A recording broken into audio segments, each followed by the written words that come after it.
지난주에 이어서 오늘도 홍해에서 일어났던 기적에 대해서 말씀을 나누도록 하겠습니다. 우리가 지난주는 신약성경의 해석으로 홍해를 건너간 것이 세례와 같다는 걸 말씀드렸는데 기억하시죠? 구원 과정 속엔 세례의 의미처럼 옛사람이 죽고 예수님의 생명으로 다시 태어나는 일이 반드시 있어야 한다고 했습니다. 우리는 또 매일의 홍해 앞에서도 본성대로 살려는 마음을 죽여야 한다고 나누었죠. 구원의 여정은 옛사람이 앞장서서 갈 수 있는 길이 아니기 때문입니다. 광야가 그걸 말해주는 거예요. 성령님의 세미한 인도와 말씀의 구름기둥을 잘 따르지 않는다면 광야에서 방랑할 수밖에 없습니다. 오늘은 애굽 군대가 홍해를 건너 쫓아오다 수몰된 내용을 중심으로 말씀을 나누려고 합니다. 애굽 군대의 홍해는 심판과 구원의 메시지가 거기 담겨 있습니다. 우리가 하나님의 심판과 구원에 대해 좀 폭넓게 알아야 우리의 구원이 견고해집니다. 오늘도 성령께서 귀를 열어 말씀을 깨닫고 또 믿게 해주시기를 간절히 소망합니다. 오늘 본문 말씀을 보면 애굽 군대를 홍해에 뒤엎으신 것은 하나님의 영광을 나타내기 위해서라고 그렇게 말씀을 하십니다. 본문을 찬찬히 읽어보면 이 하나님의 영광은 심판과 구원이라는 걸 알 수 있어요. 심판도 하나님의 영광이고 구원도 하나님의 영광입니다. 본문 17절에 보면 하나님이 모세에게 이렇게 이르십니다. 내가 애굽 사람들의 마음을 완악하게 할 것인즉 그들이 그 뒤를 따라 바다로 들어갈 것이라. 그리고 18절에 보면 내가 바로와 그의 병거와 마병으로 말미암아 영광을 얻을 때에야 애굽 사람들이 나를 여호와인 줄 알리라. 애굽을 심판하심으로 영광을 나타내시겠다고 합니다. 또 그걸 통해서 애굽 사람들에게 나를 알리겠다. 왜 알리시겠어요? 믿고 구원을 받도록 알리시겠다는 거예요. 먼저 애굽 군대를 심판하신 이유와 우리 속뜻을 우리가 잘 살펴보아야 합니다. 이것을 잘 이해하려면 출애굽 사건의 의미부터 우리가 알아야 돼요. 다 알고 계시죠? 출애굽 사건은 애굽을 탈출한 이야기죠. 단지 이스라엘이라는 나라가 애굽을 탈출해서 가나안 땅에 나라를 세우는 한 나라의 건국 역사가 아니라는 거예요. 이스라엘 나라는 아브라함을 선택하시고 그에게서 난 한 씨를 통해 만민이 복을 얻기 위한 목적으로 세워진 나라입니다. 한마디로 예수님이 오시는 길이에요. 그런데 이 예수님을 통한 구원을 저지하는 사탄의 세력들도 그때부터 지금까지 총력을 다해 이것을 방해하고 있는 것입니다. 이스라엘 백성을 400년간 억류해왔고 지금 출애굽을 못하도록 가로막는 애굽의 배후에는 그 사탄의 세력이 있는 것이에요.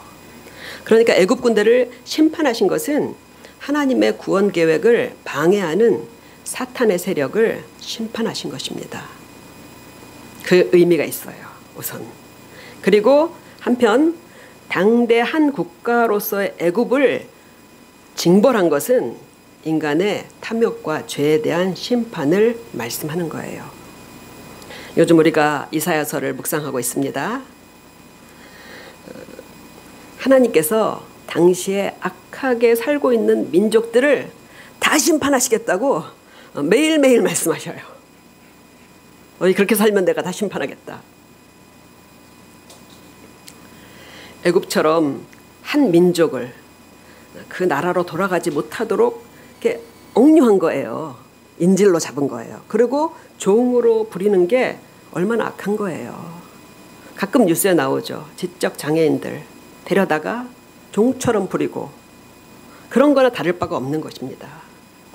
애굽 군대에 대한 이 심판은 하나님이 인간의 모든 악을 판단해서 심판하신다는 것을 동시에 보여주는 거예요. 이중적인 의미가 있는 것입니다. 그런데 하나님께서는 단지 이것을 심판으로 그치지 않고 세상 나라에 하나님을 알리시겠다는 것입니다. 그때는, 그 당시에는 한 나라가 전쟁에서 승리하고 패배하는 것은 각 나라가 믿는 신들의 승리와 실패와 똑같은 거예요. 최강 애굽 군대를 패배시킨 여호와 하나님이 그 지역에서 가장 큰 신이 되시는 거예요. 하나님이 당시 고대인들의 인식에 눈높이를 맞추셔서 그 존재를 그렇게 보여주시는 것입니다. 너희가 만들어 섬기는 우상신이 아무것도 아니다. 여호와가 참신이라는 걸 보여주고 이들을 구원으로 이끄시겠다는 것입니다. 실제로 이 홍해에서 일어났던 이 사건을 통해서 주변에 있는 여러 나라들이 하나님의 존재를 비로소 알게 돼요. 우리 오늘 읽은 본문의 다음 장을 보면 홍해를 건넌 뒤에 모세가 지은 시가 나와요.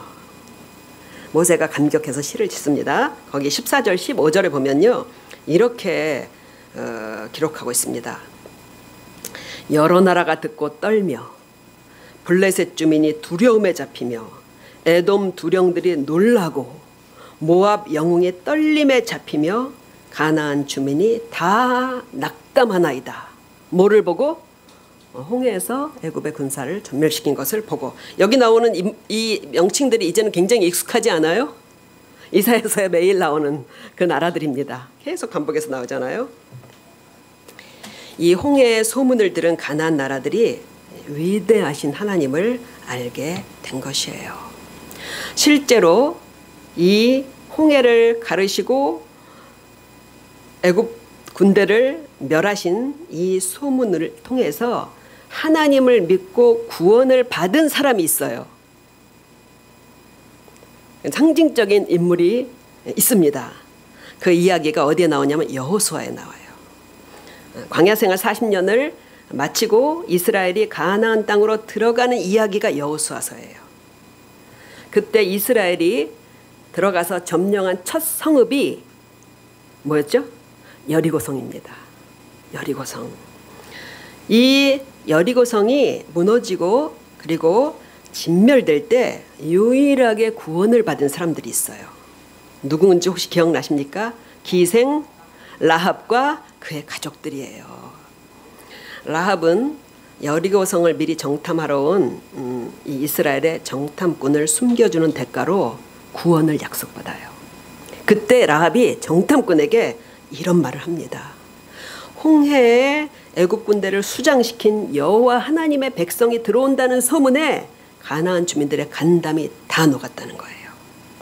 우리가 듣자 곧 마음이 녹았고 너희로 말미암아 사람이 정신을 잃었나니 너희의 하나님 여호와는 위로는 하늘에서도 아래로는 땅에서도 하나님이시니라. 옛날 성경에는 상천하지의 하나님이시니라. 그게 얼마나 그 사건이 강력한 사건이었는지 지금 몇 년이 지났어요? 40년이 지났는데도 그들이 들어온다는 것을 듣고 떨고 있었다는 거예요.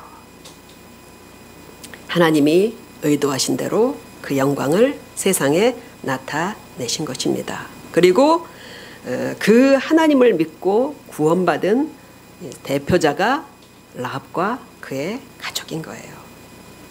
하나님은 지금 심판하실까요? 안 하실까요? 하나님은 지금도 심판하십니다. 하나님이 어떤 방식으로든 심판하시지 않는다면 이 세상이 지금 이렇게 남아 존재하지 못해요.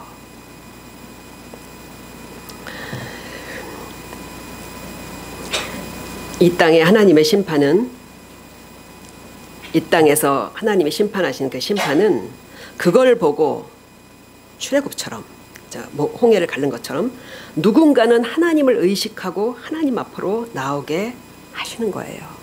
천재지변이 있을 때 하나님께로 돌아오는 사람들이 많아요. 9.11 테러나 그 다음에 지진 이런 거 그럴 때 하나님께로 돌아오는 사람들이 많습니다. 그러나 마지막 종말에 있을 심판에서는 더 이상 그럴 수가 없는 거예요. 오직 그 준엄하신 심판을 보고 이미 구원받은 성도들만이 공의와 사랑의 하나님을 더 감사하며 섬기게 될 뿐입니다. 우리의 잘못된 삶에 대해서도 하나님은 늘 징계하셔요. 우리가 주의하면 하나님의 징계와 하나님이 우리를 책망하시는 것을 알 수 있어요. 그것을 민감하게 깨닫고 늘 회개하고 돌이키며 하나님 앞으로 늘 우리 마음을 돌이키는 복된 모두가 되어야 할 줄로 믿습니다. 아멘. 그런데 오늘 애굽에 대한 심판의 과정에서 좀 이상하게 마음에 걸리는 게 있지 않습니까? 성경을 읽다 보면요, 어떤 부분에서요 딱 걸리는 부분이 있어요. 오늘 읽은 본문 말씀도 거기에 속합니다. 내가 애굽 사람들의 마음을 완악하게 할 것인즉, 하나님이 바로의 군대를 홍해 바다에 쓸어 넣으시려고 왕의 마음을 완악하게 만들어서 뒤쫓아오게 하셨다는 거예요. 이 홍해의 이 사건을 예고하실 때 앞에서도 보면요, 여러 번 이 말씀을 하셔요. 무려 10여 차례 하십니다.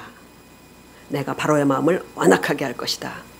그래서 그들이 홍해를 건너는 이스라엘 백성들의 뒤를 따라가면 그때 내가 그들 위에 물을 뒤엎어서 엎어버리시겠다는 거예요.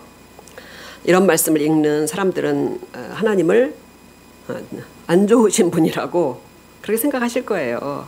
그러니까 신자들도 이런 말씀은 뭐하러 하셨냐 하는 생각이 들어요. 그냥 바로가 스스로 완악해서 뒤쫓아갔다 그러면은 좋은데, 작정하시고 하나님이 그것을 계속 강조를 하시는 것입니다. 성경을 읽다 보면 이렇게 걸리는 부분들이 몇 군데 있죠. 그 문제를 어느 정도 우리가 최선을 다해서 해결하지 않고 지나가면 그 의문이 나중에는 의심으로 바뀌게 돼요. 우리가 하나님을 믿을 때 가장 중요한 것은 하나님이 어떤 분이신가예요. 믿을 만한 분이신가, 선하신 분이신가. 하나님이 진짜 믿을 만한 분인지를 우리가 알아야 오래오래 믿을 수 있습니다. 사람도 오래 사귀어 마음이 서로 검증된 사람들은 길게 아름다운 우정을 이어갑니다. 하나님께 대한 신앙은 우리의 감정의 측면에서도 잘하고 성숙되어요. 신앙생활을 오래 했는데 예수님에 대한 마음이 냉랭하면 하나님을 알아가는데 뭔가 이상이 있는 것입니다. 오늘 바로와 애굽 군대를 완악하게 하셨다는 것은 자칫하면 하나님에 대해 감정적으로 우리가 오해할 소지가 있기 때문에 이해를 좀 하고 넘어가야 될 것 같습니다. 먼저 여기서 하나님이 완악하게 하셨다는 것은 본래 착하고 동정심이 많은 바로 왕을 하나님이 나쁜 사람으로 바꾸었다가 아니에요. 그러니까 바로가 자기 스스로 마음을 완악하게 했다, 이런 표현도 여러 번 나옵니다. 사실 이들이 얼마나 이스라엘 사람들을 악랄하게 지배했는지 아실 거예요. 이스라엘이 큰 민족이 되면 독립전쟁을 해서 탈출할까 봐 남자아이를 낳으면 다 어떻게 했어요? 나일강에 던져서 죽였던 민족이에요. 세상에 어떤 나라도 이런 잔혹한 지배를 한 역사가 없습니다. 하나님께 이미 10가지 재앙을 당하고도 이스라엘 노예들 몇 명이에요? 200만 명. 200만 명의 노예들이 제공했던 노동력 포기하기 힘들어요. 편하게 부려먹던 거를 포기하는 게 힘든 거예요. 뒤쫓아온 거예요. 그걸 후회하면서. 오늘도 하나님이 이런 악하고 탐욕스러운 마음을 그대로 굳혀버리셨다는 거예요. 완악하게 하셨다는 것은, 완악하게 옛날에는 뭐라고 번역이 됐었냐면요, 강팍하게, 하나님이 강팍하게 하셨다고 그렇게 번역했었어요. 이 완악하다는 이 말의 뜻은 단어는 뭐냐면요. 뭔가를 바꿨다는 말이 아니에요. 그 뜻은 원래 있던 것을 굳게 묶다. 그것을 강하게 하다. 이 뜻이 있는 거예요. 상황을 보고 갈등을 하거나 흔들리지 않게 본래 가졌던 마음대로 밀고 나가도록 하셨다는 뜻입니다.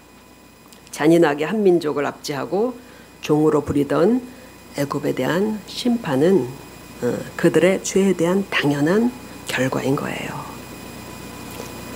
문제가 풀렸습니까? 안 풀렸습니까? 좀 안 풀렸죠?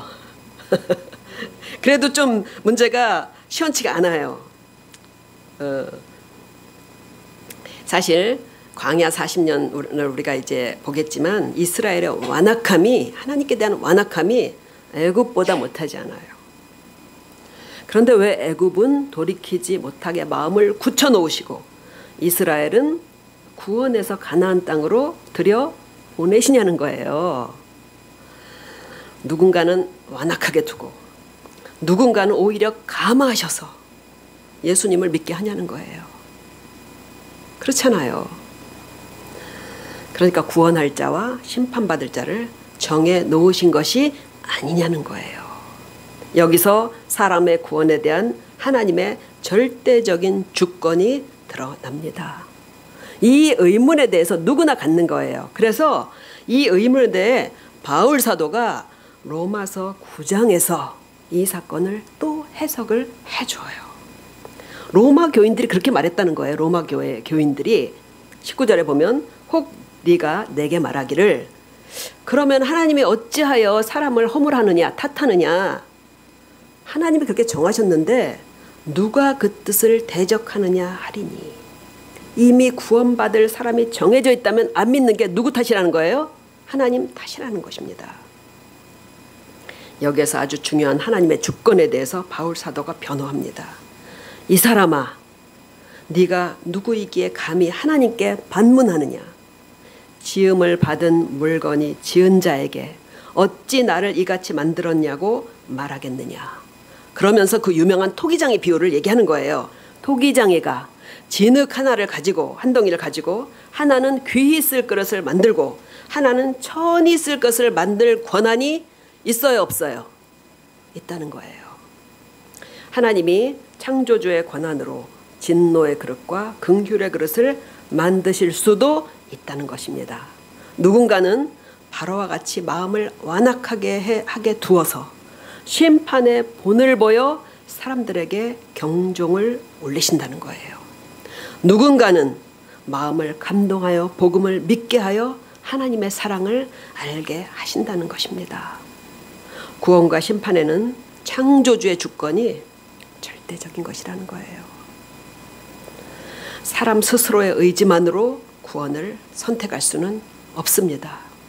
우리는 왜 저 사람이 아닌 나를 하나님이 믿고 구원을 받게 하셨는지 잘 몰라요. 진실한 성도들이라면 다만 이것을 알 뿐입니다. 나는 다른 사람보다 구원받을 더 나은 자격 있는 사람이 아니라는 거예요. 하나님의 경영하심을 우리 머리로 다 이해할 수 없습니다. 아시다시피 구원의 길은 누가 준비하셨어요? 하나님께서 스스로 준비하셨습니다. 그리고 완전히 하나님과 단절된 그 죄인들이, 우리 상태가 그랬잖아요. 그 죄인들이 어떻게 그 길을 찾아내고 믿게 되었는지는 하나님의 지혜와 하나님의 권한에 속해 있습니다. 이사야서 45장 7절을 보면 나는 빛도 짓고 어두움도 창조하며 나는 평안도 짓고 환난도 창조하나니 나는 여호와라. 이 모든 일을 행하는 자니라 하였노라. 그냥 완악하도록 유기된 사람들에 대해서는 하나님의 계획을 믿으시기 바랍니다. 그들에 대한 하나님의 계획이 우리가 염려하지 않아도 좋을 만큼 좋은 것이에요. 하나님이 그들의 완악함과 그들의 죄를 책임지고 심판하셔서 그 죄를 씻게 하실 것이에요. 다만 우리는 복음을 들려주시고 하나님의 위대하심을 들을 때 마음을 완악하게 하지 말고 라합처럼 하나님을 믿으면 되는 것입니다. 예수님 말씀하셨잖아요. 내게 오는 자를 내가 내어 쫓지 아니하리라. 우리가 이 본문에서는 마지막으로 홍해가 갈라지는 기적의 과정과 거기서 우리에게 주시는 교훈도 살펴보아야 합니다. 많은 사람들은 모세가 지팡이를 번쩍 들고 홍해를 가리키는 순간 바다가 어떻게 됐다? 쫙 갈라졌다고 그렇게 생각을 하는데 오늘 우리가 성경을 읽어보니까 그렇지 않죠. 21절에 보니까 모세가 바다 위로 손을 내밀매 여호와께서 큰 동쪽에서 오는 바람이 밤새도록 바닷물을 물러가게 하시니 드디어 물이 갈라져서 바다가 마른 땅에 된 거예요. 사람들이 이 기적에 압도당하도록 드라마틱하게 한 번에 쫙 갈라주시면 좋을 텐데 그렇지가 않으셨다는 거예요. 밤새도록 동에서 서로 강한 바람을 불게 하셔서 물이 차츰 물러나서 양쪽으로 큰 물기둥이 세워졌다는 것입니다. 물론 하나님이 한순간에 바다를 가르실 수도 있어요. 한순간에 가르실 수 있어요. 여호수아가 가나안 땅에 들어갈 때 요단강을 걷는 거 아시죠? 요단강을 건너서 가나안에 입성을 해요. 그러니까 홍해와 똑같은 의미예요. 광야에서 태어난 세대는 세례를 받았어요? 못 받았어요? 못 받았잖아. 홍해를 건너지 않았기 때문에. 그래서 요단강을 건너게 돼 있는데 그때 보면요. 법궤를 맨 제사장들이 요단강에 발을 들여 놓자마자 요단강 물이 뚝 끊어졌다는 거예요. 그래 상류 쪽으로 물이 내려오던 물이 어떻게 됐겠어요?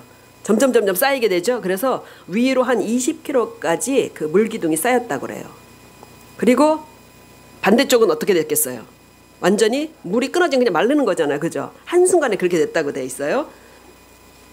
성경을 보면 분명히 사해 쪽으로 흘러가는 물길이 완전히 끊겼고 상류 쪽으로만 위쪽까지 거대한 물기둥이 세워졌다고 기록합니다. 한쪽만 세워진 거예요. 홍해는 왜 좌우로 갈라졌을까요? 홍해는 바닷물이잖아요. 그죠? 한쪽을 갈라도 막아도 반대쪽에서 물이 계속 유입하게 돼 있어요. 그러니까 양쪽으로 가르셔서 물기둥을 세워 놓으신 거예요. 그리고 홍해도 하나님은 요단강처럼 한순간에 가를 수도 있어요. 당연하잖아요. 그죠? 그런데 왜 밤새 강한 동풍을 불어서 새벽에 갈라지게 하셨을까요? 전 이런 게 궁금하더라고요. 근데 아무 성경에서도 설명이 없기 때문에요. 알 수가 없어요. 그러니까 모든 성경을 다 영적으로 막 꿰어서 맞춰서 해석하는 게 좋지 않아요. 그래서 저는 현실적인 문제를 좀 생각을 해봤어요. 13장을 보면 바로의 손에서 벗어난 이스라엘 백성들은 구름 기둥의 인도를 받으며 밤낮 없이 진행했다고 돼 있어요. 밤낮 없이 거의 사흘을 애굽 군대의 추격을 의식하면서 계속 걸어서 홍해 앞까지 온 것입니다. 그들 중에는 어린아이도 있고 임산부도 있고 노약자도 있고 짐승들도 가축들도 많이 있었어요. 홍해 앞에 장막을 부린 이스라엘 백성들은 그야말로 파김치가 되어 있었을 것입니다. 그런데 이들이 건너야 할 홍해는 한강처럼 만만한 폭이 아니에요. 오늘 주보에 그거 지도 제가 넣어드렸는데 한번 잠깐만 꺼내 보실까요?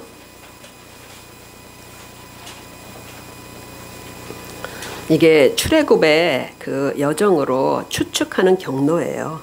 옛날의 지명들이 성경에 다 나와 있지만 지금은 이 지명들이 다 바뀌었기 때문에 이제 그 지역을 이렇게 이제 남아 있는 그런 자료들을 통해서 이제 추측을 한 거예요. 그럼 보면은 저쪽 위에 보면 그 지중해 바로 밑에 람셋이라고 있죠.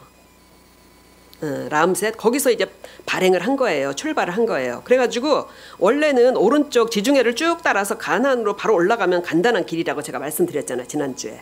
근데 그렇게 하지 않고 다시 내려가라고 그러셨어요. 숫곳을 지나서 비하이롯 맞은편에 장막을 친 곳이 지금 몇 번이냐면 3번이에요. 이해가 되시죠? 그런데 그 앞에 뭐가 있어요? 바다가 있죠, 이렇게. 이게 홍해바다인데요. 홍해바다는 이거보다 밑으로 훨씬 더 넓어요. 지금 북쪽으로 두 개로 갈라진 거예요, 이렇게. 이거 뾰족하게 갈라진 거예요. 그리고 왼쪽에 있는 긴 이 홍해바다의 지류를 수에즈 운하 아시죠? 수에즈만이에요, 여기가. 그래서 그 꼭대기로부터 지중해까지 쫙 뚫은 게 수에즈 운하예요. 그러니까 보면은 이 홍해는 너무 넓어서 그거는 건너는 건 상상도 못해요. 왜냐하면 이 지금 지류도 거의 한 20km 정도 돼요. 폭이, 너비가 20km를 걸어서 건넌다고 생각을 해보세요. 얼마나 힘들겠어요. 그러니까 거기 보면은 약간 좀 이렇게 좁아지는 쪽, 한 약 10여 킬로 정도, 15km 정도 그렇게 좁아지는 고기를 이제 건너서 이렇게 광야로 들어가게 됐다고 이제 아시면 돼요. 그리고 오른쪽에 있는 복잡한 거는 이제 광야 40년의 흔적이에요, 그게. 그러니까 대강 이제 아시겠죠? 어느 정도 이제 주치가 됐는지. 그러니까 보세요. 바람이 아까 어디에서 무슨 풍이 불었다고 돼 있어요? 동풍. 그러니까 지금 보니까 이 바다를 가르려면 어디서 불어야 돼요? 동해에서 서로 불어야 되는 거예요. 이 바람이 불어서 여기가 갈라졌다는 것을 우리가 알 수 있죠. 오늘 우리가 본문을 잘 보면은 이들이 홍해가 완전히 갈라진 새벽에 건너기 시작해서 만 하루가 걸렸다는 걸 알 수 있어요. 굉장히 하루길이에요, 하루길. 하나님이 밤새 천천히 홍해를 가르신 것은 하루길을 걸어야 할 이스라엘이 쉬어야 하는 신체적인 문제를 고려하셨다고 봅니다. 하나님은 우리가 약하고 부서지기 쉬운 육체를 가진 존재임을 아십니다. 지치고 피곤할 때 아시잖아요. 또 일어나서 걸으라고 재촉하면 몸도 마음도 견디지 못한다는 걸 하나님은 아십니다. 왜냐하면 예수님도 많이 걸으시고 지치셔서 사마리아 우물 곁에 털썩 주저앉으셨었잖아요. 그런데 19절을 보면 동풍이 바다를 가르고 말리는 동안에 앞서서 인도하시던 여호와의 사자가 구름 기둥과 함께 어디로 가요? 뒤로 이동을 해요. 그래서 애굽의 진과 이스라엘 진을 그것을 어떻게 해요? 가로막고 이들을 꼼짝 못하게 어둠에 가둬두십니다. 여호와의 사자는 성육신 하시기 전 예수님을 구약 성경에서 지칭하는 말이에요. 예수님께서 성육하시기 전에 성자 하나님께서 이스라엘 인도하고 계셨다는 걸 알 수 있습니다. 지금도 우리를 인도하고 계시잖아요. 그날 강한 바람 소리를 들으면서 이 장막 안에서 이스라엘은 뒤를 안전하게 지켜주시는 하나님의 보호를 받으며 고난한 몸을 쉴 수 있었던 것입니다. 어떤 사람들은 이 홍해가 천천히 갈라졌다고 홍해 기적이 자연현상이라고 말하는 사람들이 있습니다. 우리나라 진도에도 이런 현상이 일어나잖아요. 홍해의 기적. 이제 조수간만 때문에 이제 그 밀물과 썰물이 이렇게 교차될 때 약간 해저 지형 중에서 이렇게 높은데 지형이 쫙 드러나서 홍해 길처럼 쫙 이렇게 갈라지는 진도의 홍해 기적 길이 있어요. 이 우리가 본 수에즈만 여기는요 깊이가 100m에 해당해요. 만만하게 그냥 자연현상으로 갈라져서 그것이 하루 동안 있을 수 있는 자연현상이 절대 아닙니다. 또 누군가는 홍해 중에서 얕은 곳, 원래 홍해가 갈대바다라는 그런 뜻이 있거든요. 그러니까 얕은 곳, 거기를 늪지대를 걸어서 건넜을 거라고 그렇게 주장을 합니다. 그렇다면 애굽 군대는 왜 늪에 빠져서 다 수몰 되었겠어요?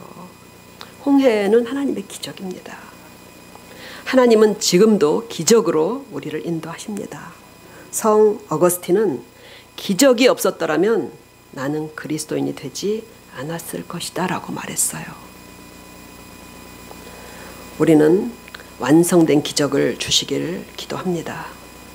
그러나 하나님의 기적은 여러 가지 요인을 고려해서 하나님의 방식으로 인도하시고 구원하시는 것입니다. 우리가 기도하고 자는 동안 조금씩 그 기적이 일어나고 있는 거예요. 만일 우리가 예수님을 믿어온 날들 가운데 하나님의 기적이 없었다면 어떻게 지금의 우리가 있겠어요?